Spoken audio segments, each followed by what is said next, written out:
and welcome to the 45th Porous Media Tea Time Talks. We are part of the Interpol Young Academy.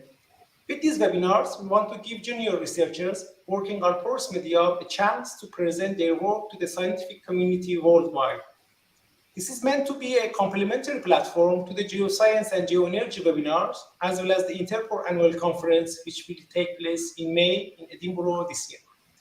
I am Mohammed Nooraiepour from University of Oslo, and I'm here today with my co-organizers, Perez from UPPA University in France and Spurin from Stanford University in USA.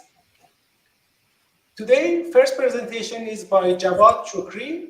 Javad is a reservoir engineer by background, and he joined the IMPRESS group at the University of Manchester in 2019. Through collaboration with various scientists and researchers, he hopes to reduce global emission while shaping a sustainable future for the energy sector. Today, he is going to talk about porous media microstructures and batteries. Thank you, Javad, for joining us today, and the floor is yours. Thank you very much, Mohammed, for your nice introduction. I'm Javad Shokri. I'm working as a PhD student at University of Manchester. And what I'm going to talk about today is part of my PhD that we investigated the impact of porous microstructure on the performance of redox flow batteries. This is a modeling study using Pore network model, and I would like to thank my colleagues for helping me to do this research. And also this research has been published in the Journal of Electrochemical Society. If you would like to contact us, you can use my email address for the future collaboration. So, okay. As projected by officials, we can say the energy consumption is probably to increase by about 50% until 2050, and in order to in all sectors, and to look at individual source of energy sources, we can see renewable energy sources are growing very fast, and which is a good news for the global warming and global emissions. But the problem for renewable sources is the intermittency and the unpredictability of these sources. To explain a bit more about the unpredictability of renewables, if we imagine we have a solar and wind farm here, which is producing enough energy for the consumers in a city. In the peak hour, in the time that we have a lot of these solar and wind energy, we can send the excess power to some batteries. In this case, we are using RFBs, redox flow batteries, to store the excess amount of energy in this kind of batteries. And whenever the supply, for example, during nighttime, when the solar energy is not there, or whenever the wind is not enough, we can use RFPs, integrate RFPs into the grid and stabilize and the supply rate to the consumers in a city. So this is the importance of the research that we carried out. And in RFPs, there are a lot of different parameters that can be altered to increase the performance. But one of the most important things that we focused on as we are working on porous medium is the electrode of the battery. In the commercial sense, usually electrodes are made of carbon papers, cloth, and felts. The thing is, these materials are not specifically designed for redox flow batteries, so the microstructure sometimes need a bit of improvement to be suitable for our purposes. One of the promising methods to improve the microstructure is to use ordered microstructures, as for example, Daniel Niblet used in one of the fuel cells. it was able to improve the conductivity of electrons and also improve the flow of one-phase and two-phase flow. So in this work, we used the same kind of structure for which is 3D printable actually, using 3D printing methods, and investigated the experimental data, and also we compared it to an equivalent ordered microstructure. Then we conducted a parametric study on the ordered microstructure properties to identify the critical parameters controlling flow condition and performance of the battery. And at the end, we came up with an improved microstructure for the flow through and interdigitated flow field. To touch upon the methodology, I should say we use hydrogen bromine redox flow battery, which we focused on the cathode side during the discharge process.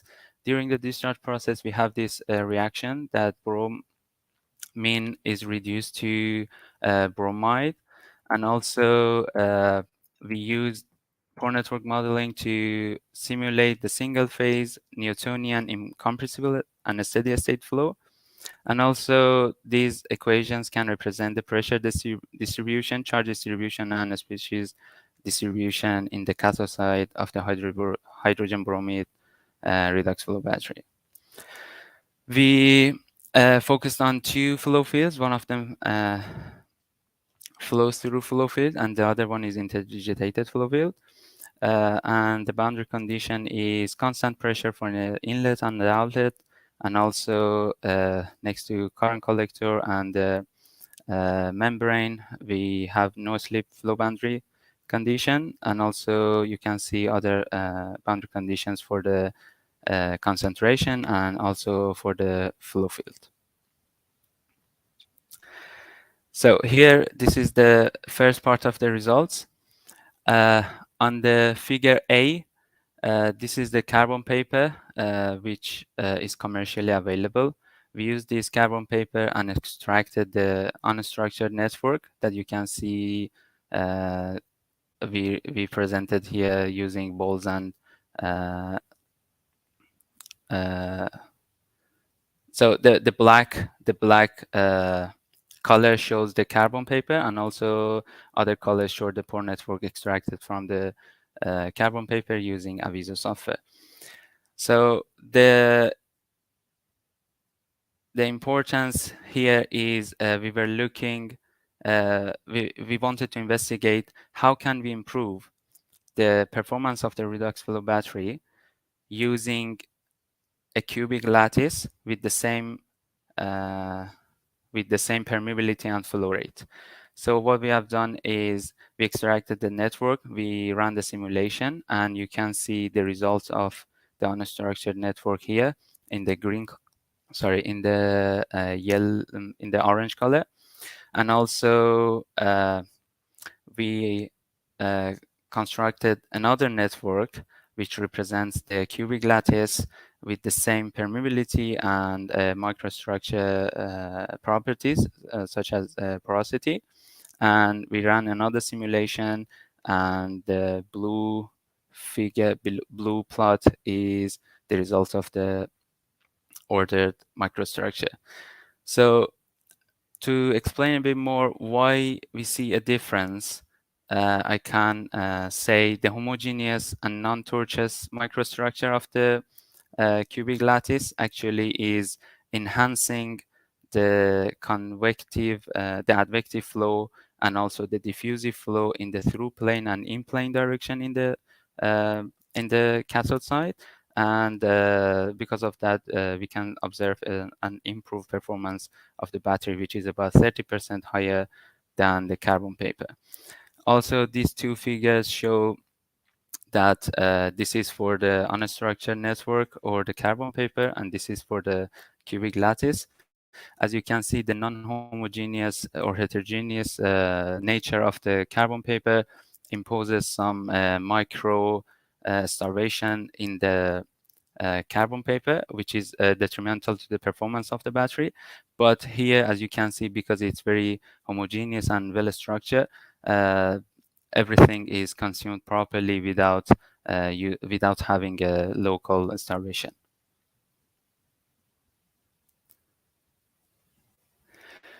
The other parameter we investigated is so for example, now we realized having an ordered microstructure would be better for the performance.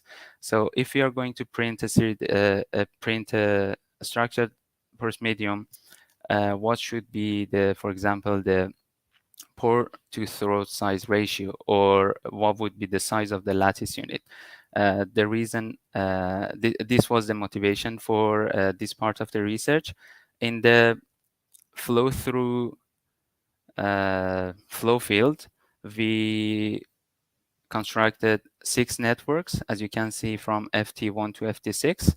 And from FT1 to FT4, we have different sizes, different ratios for the pore to throat size. And also from FT4 to FT6, we kept the throat length constant, but we changed the surface area. So here also we kept the permeability constant for all networks, because as long as you're not changing the permeability, the advection force is constant, so we can compare the results under the same advective condition. We kept the permeability constant, we kept the flow rate constant, and the results show an improvement for the networks who has that has a higher specific surface area and also a smaller lattice unit. In this part, the only factor which is playing a role is the specific surface area, that obviously by increasing the specific surface area, the performance of the battery was improving. And at the end of the this part, we, based on the results from the previous sections, we decided to have this structure for the flow through and this microstructure for the interdigitated flow field. So to explain a bit more about this, we divided the electrode to 2 parts, block 1 and block 2. Block 1 has a higher permeability compared to the block 2, which you can see the permeability contrast between block 1 and 2 here. The reason behind it is, as you can see in this figure, for example, this part is closer to the membrane and this part is closer to the current collector. During the discharge process, we can see all the species are consumed closer to the membrane, and less consumption or less reaction is occurring close to the current collector. Because of that, we thought if we can divert the flow direction toward the membrane and supply more reactants closer to the membrane, it would be beneficial to the performance of the battery. So in this case, we came up with this configuration, and in the interdigitated flow field, we came up with this configuration. And as you can see, for example, for FD14, which is this figure, and FD15, which is this figure, we have a higher performance at the same operational condition. And the reason behind that is, as I said before, we are diverting the flow path of reactants more toward the membrane, which more reaction is occurring, and this is basically helping the battery to work better and produce more electricity at the same flow and operational condition. So to conclude, from the first part of the study, we realized that an ordered microstructure can improve up to 35% compared to the carbon paper or unstructured network. And the reason behind that is a higher advection and diffusion and lower tortuosity of the ordered lattice. And also from the second part, we found that a bigger pores and a smaller throats and a higher frequency of lattice units resulted in a higher specific surface area and a better performance for the battery. And also at the end, we found that at the constant specific surface area, permeability and flow rate, we could have a better performance in the case of improved microstructure in both flow fields. And the reason behind that was diverting the electrolyte main flow path toward the proximity of the membrane, which more reactions were taking place. Thank you very much for your attention. Okay, thank you, Jawad, for your presentation. It was really interesting, really a challenging application also, about to store the energy and provide resources, renewable resources all the time. So first of all, I would like to encourage the audience to ask questions in the stream. So, and I will start with one of my own. When you were talking about carbon paper and saying that there are improvements in the performances by using structure meshes, structure pros.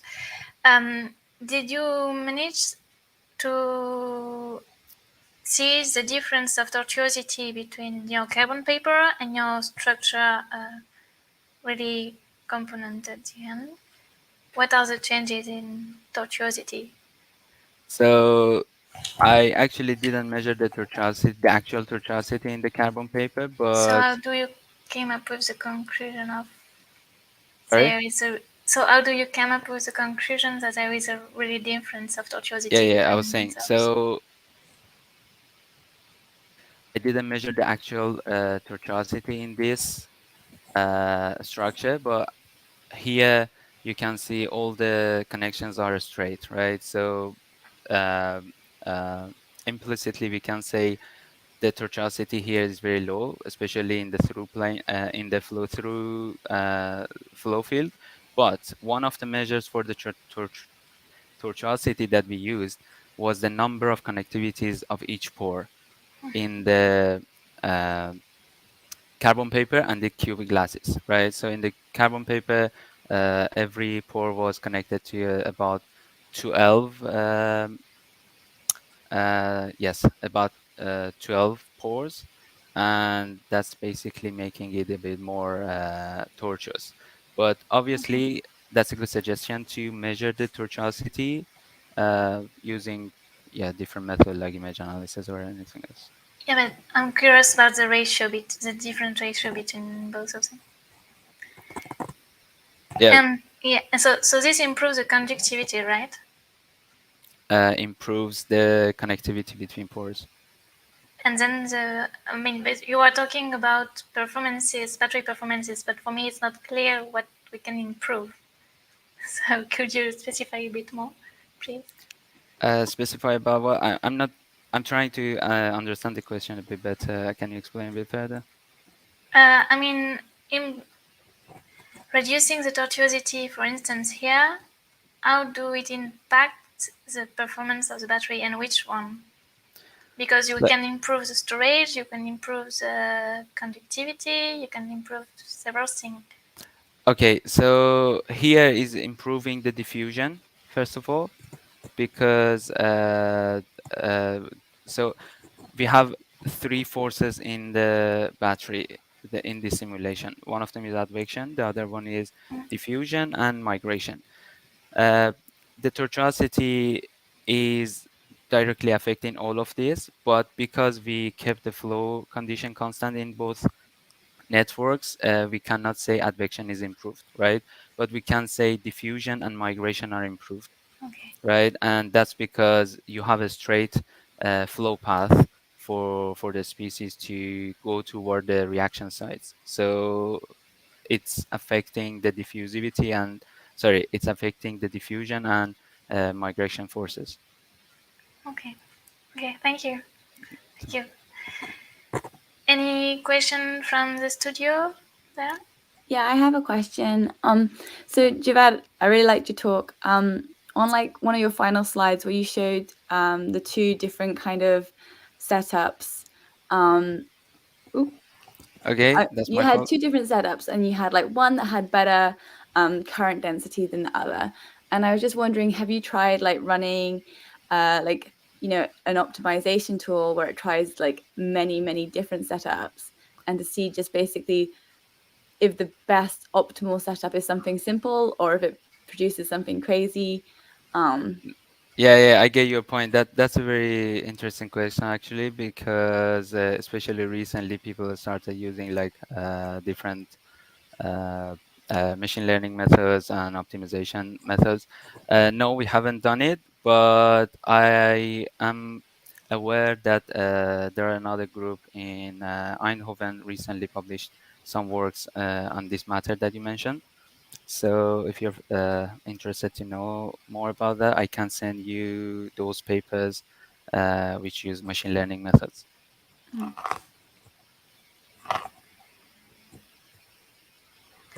Okay, thank you.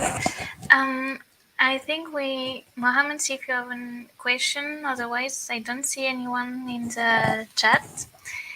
So if you want to get in touch with Javad and ask question afterwards, please feel free to contact him. And I will thank you again for your presentation. And Thank you very much, all of you. okay. And we will move to the next speaker of the day. So our second speaker is André Matias. He is a final year PhD student at the University of Lisbon. He is studying the flow through time involving porous media.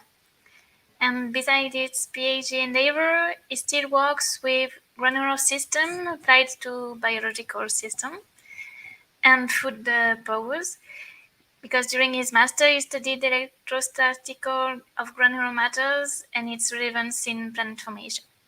And today he is going to present his work on swelling, erosion, and dissolution in porous media, and we will learn how to make the perfect coffee. So then, André, the floor is yours. Okay, so thank you very much and good afternoon to everyone in the audience. So as Sarah said, I'm André Matias and I'm on the final stages of my PhD. And this presentation will be roughly a summary of most of the work that I've been done in my PhD regarding the flow through porous media. And I always try to motivate my work on how to make the perfect coffee. And to make the perfect coffee, most of us know that we need to balance carefully several ingredients like the quantity of water, the temperature of the water, the pressure of the water, and finally the blend of the coffee. And all of these factors will impact the coffee that we drink. But when we are preparing the coffee, often we disregard a lot of interesting physical mechanisms that happen. So, for example, the coffee grains absorb water, and during the absorption, they swell. At the same time, as the water flows to the grains, there is erosion due to the shear stress that the water causes on the surface of the grains. Also, there is dissolution of chemical compounds, such as the caffeine that we all look for in the coffee. And finally, as the water flows, there is the movement of some small particles that can lead to the blockage of filters or can lead to the transport of fines up to the coffee cup. And although I motivate my work using coffee, we can find all of these things throughout nature, such as, for example, the swelling of clay materials that is present in the ground, the erosion of the sandstone present when we are extracting oil, or the evaporation and drying of grains in silos. And finally, the movement of solid can be one of the factors that lead to kidney failure and the kidney stones. So on this presentation, I will start by focusing on the swelling and erosion. And regarding these two mechanisms, they can be described as follows. Regarding the erosion, as the fluid flows past the grains, there is shear stresses that are represented here by this TW that arise. And if the shear stress is large enough, then some amount of mass is ripped off from the grain and is then transported by the fluid flow. For the mass to be removed from the grain, the shear stress needs to be above a given erosion threshold. And so we have a local thing. So the shear stress locally will rip off part of the grain and then transport it across with the fluid flow. On the other hand, we have swelling. And as I said before, the swelling happens due to the diffusion of water inside of the grains. And as the water diffuses inside of the grains, we can observe and measure experimentally that the volume of the grains will increase exponentially in time. And the how fast the volume will increase will depend on a given time scale. On this side, the swelling, it's something that happens globally to the grains, and we need to somehow see what happens to the locally. And as you'll see afterwards, I do numerical works, and it was a key thing in my work to balance between having a local behavior like the erosion and having something global of the grain and try to implement it. For you to remember later, I put here some key remarks, such as that the amount of mass that we remove will be proportional to the shear stress, and it depends on the erosion threshold, and the volume of the grains increases exponentially in time with a particular swelling time scale. So when we look at the erosion, which is something that depends on the fluid flow, we can see with the Hagen-Poiseuille flow that the shear stress will be more or less proportional to the size of the pores. So if the pores are larger or smaller, the shear stress will be different. And the way the shear stress depends on the pore size will depend if it is a pressure drop that we are imposing as a boundary condition, or if it is a constant flow rate. When we are imposing a pressure drop, the shear stress increases with the pore size. When we are imposing a constant flow rate, then it's the reverse. The shear stress decreases with the pore size. With this in mind, let's see how it is the fluid flow across a porous structure like this one. Starting with the constant pressure drop, we can see that as the time evolves, the grains start to swell, and eventually erosion starts to dominate the dynamics, and the grains start to decrease up to the minimum size that I set. We can more systematically study this by plotting the porosity as function of time. And as if I have a very small erosion threshold, then the porosity will just increase up to the maximum porosity due to erosion.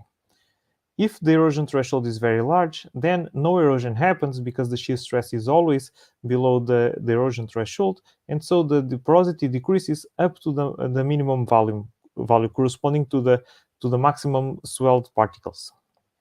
For intermediate values of the erosion threshold, we arrive to a different values of porosity.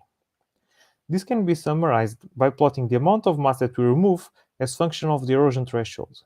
Once again, if I have a very small erosion threshold, then we remove all of the mass. If I have a very large erosion threshold, I remove none of the mass.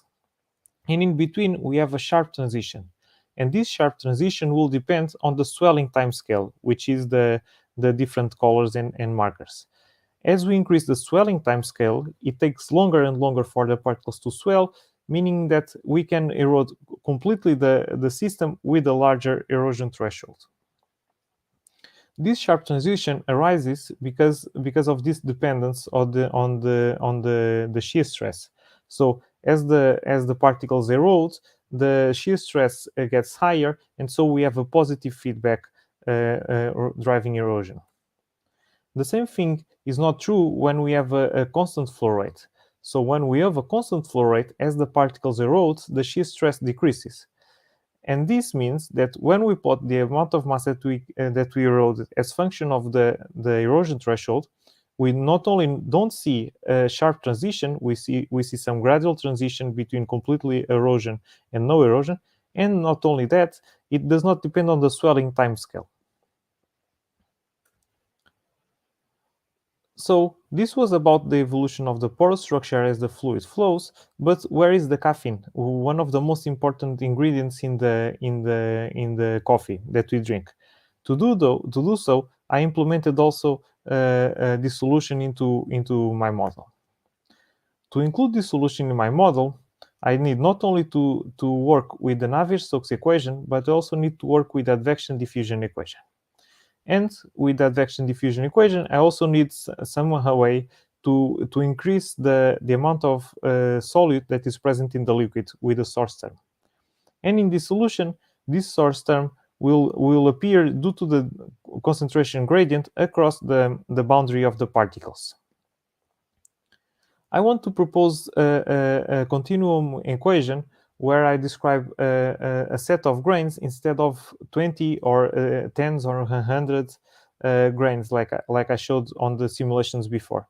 So I propose a continuum equation where instead of considering the velocity at the pore scale, I consider an average velocity, an effective diffusion, and a source term that will be given as such. The source term was determined using the mass transfer rate equation, where we determine the amount of mass that varies due to the dissolution will be proportional to this mass transfer rate. And so the source term will be given like this. With the proposed continuum equation, we can compare how does this equation holds up against an experimental measurement of the caffeine present in a coffee extracted from off the shelf coffee machine. So the black dots will correspond to the experimental measurements of the caffeine's concentration as function of the extracted volume. And as we extract more and more coffee, the concentration at the vials decreases, as expected, since the grains will be emptied out of caffeine. The blue line will be the numerical solution of this equation, where we use the mass transfer rate as a fitting parameter to the data, and we see a very good fit. To grasp a little bit more about the dynamics of this continuum equation that we propose, we simulated the same problem of this solution, but this time using pore scale simulations. Since like this, we can compare directly our equation with the mechanics that we are imposing or that we extrapolate from the dissolution.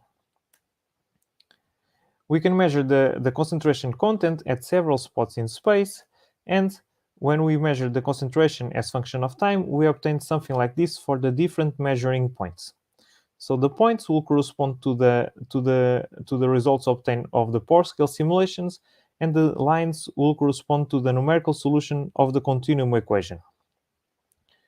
And we see a very good agreement where, as time moves on, the concentration increases up to a maximum, and then it starts to decrease. The value of the maximum is higher the further down we measure in the system. With the concentration, we can also measure the amount of mass that we are extracting, and we get a similar behavior, that it increases up to a maximum value, and then it stabilizes, and the maximum value is higher for longer domains. With these two quantities, we can make a very similar plot to the experimental measurement of the caffeine content or the solute concentration as function of the extracted volume. We obtain a very similar behavior, and once again, the agreement between the pore scale simulations and the continuum equation are very good. Finally, if we take the continuum equation and go to the limit of very small mass transfer rate, we can simplify the equation by assuming that it is on the steady state. And when it is on the steady state, then the dissolution or the mass transport will be controlled solely by two parameters, the Peclet number and the Sherwood number. And the Peclet number relates the advection with the diffusion, and the Sherwood number the mass transfer with the diffusion. Here we plot the concentration measured at the outlet of the domain as function of the Peclet number for different densities of particles, and the lines correspond to the analytical solution of the simplified equation for the regime of very small Peclet and the regime of very large Peclet. Once again, we see a very good agreement. And this leads to the end of my presentation, where I showed that I studied the impact of erosion, swelling, and dissolution in the caffeine extraction. We started by making some study about the evolution of the pore structure, and we found that by controlling the fluid flow, we can control how much matter we erode from the pore structure. And we later developed a continuum model to describe the dissolution that was validated using experimental measurements and pore scale simulations. Just a side note, here are the details of the social network of my research center, where you can find all the events that we have, and we are always looking for an interested PhD or postdoc researcher. Thank you very much. Thank you for your talk, Andre. That was very interesting. Again, like if the audience have any questions, you can like type them in the comments and then I can read them out. But I'll start with a question of my own. I think my most important question, Andre, is 8 a.m. here in California for me right now. What can I do today to improve my coffee?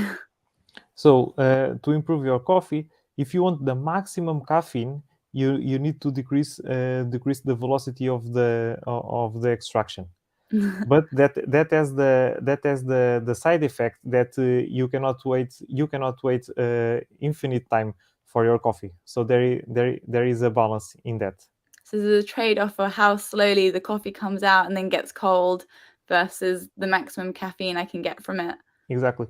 An easier thing that you can do is that you can grind more your coffee beans such that your specific surface area increases. Mm-hmm. Because I glossed over a bit, but on the proposed equation, this mass transfer rate is hidden inside here the specific surface area. And if you increase the specific surface area, the mass transfer rate will increase. Mm-hmm. And for both those things, like, is there a trade-off where, like, if you keep increasing the specific surface area, at some point it's going to be too small and then the dissolution's too much? Or is it just like a constant increase? If the dissolution is too much, then it's something that I don't study a lot, but it's tricky because you are not dissolving solely caffeine. You are dissolving other stuff. And if you grind too much, you dissolve other stuff and you might change the taste of the coffee a little bit. Mm-hmm.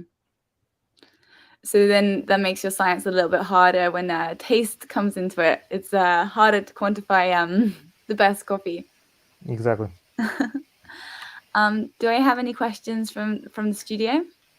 Yes, I would like to ask a question about the continuum equation for the dissolution. Mm-hmm. Here in your system, you have hot water and you have coffee grains. How can we use the same kind of thinking to use it for CO2 acidified brine or some sort of weak acid when we are dissolving carbonate minerals?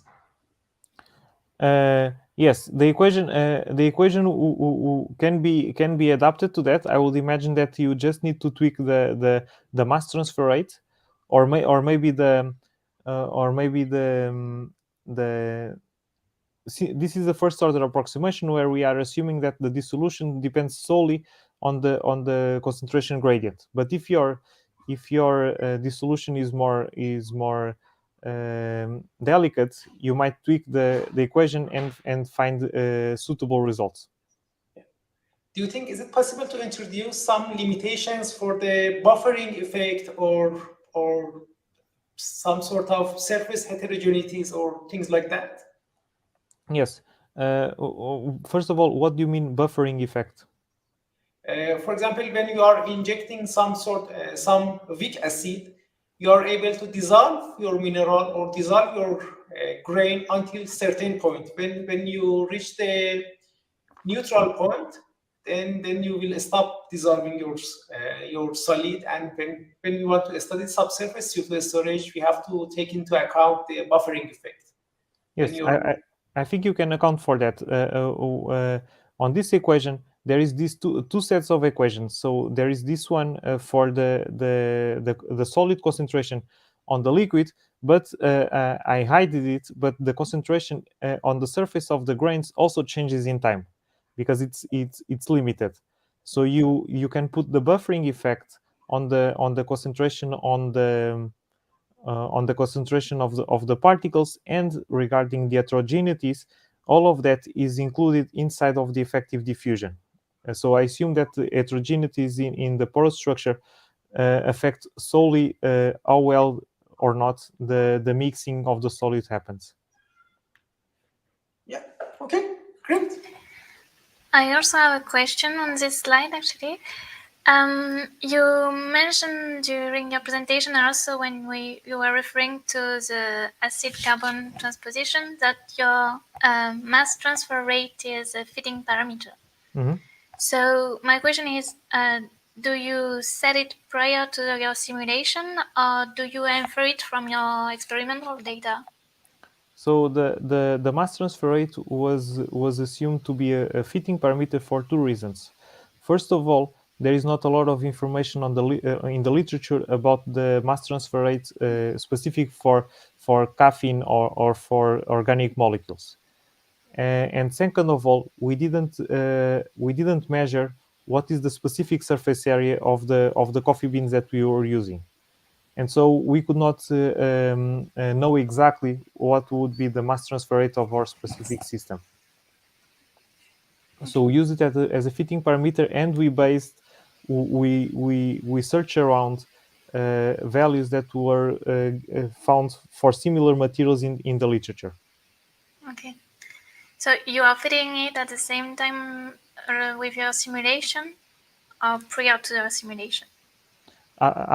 So we extracted, we have the data, and then we tweak the parameters such that it fits the data. Okay, great, thanks. But regarding that question, that on this result, that is the only fitting parameter. So, for example, the effective diffusion, we left it as such, and in contrast, when we have the port scale simulations, since we are imposing directly and we know what is the specific surface area, instead of fitting the mass transfer rate, we fitted the diffusion, the effective diffusion coefficient, because it's something that is also tricky to measure because it depends on the velocity. Okay, thank you very much. Great. If we have no more questions, I'd like to thank André again for a great talk, and I'd like to thank our other speaker, Javad, for a very interesting talk. So our next Porous Media Tea Time talk is on the 11th of April at 6 p.m. Central European Summertime. We've got two great talks. The first one's on geoelectrical monitoring of calcite dissolution on microfluidic chips. And the second talk will be the role of root hairs on root water uptake, insights from an image-based 3D model. So yeah, make sure you subscribe to our channel and click the reminders so you know when this next talk will be. And then the other thing that I would to say before we finish today is that we have a few new members. So our team is ever growing, and if you are ever interested in joining the team, please send us an email. And so we have two new members you can see in the bottom left, Ramin and Chiara. So they will be joining us in the coming weeks. So with that, I would like to say thank you for joining today, and we will see you next time.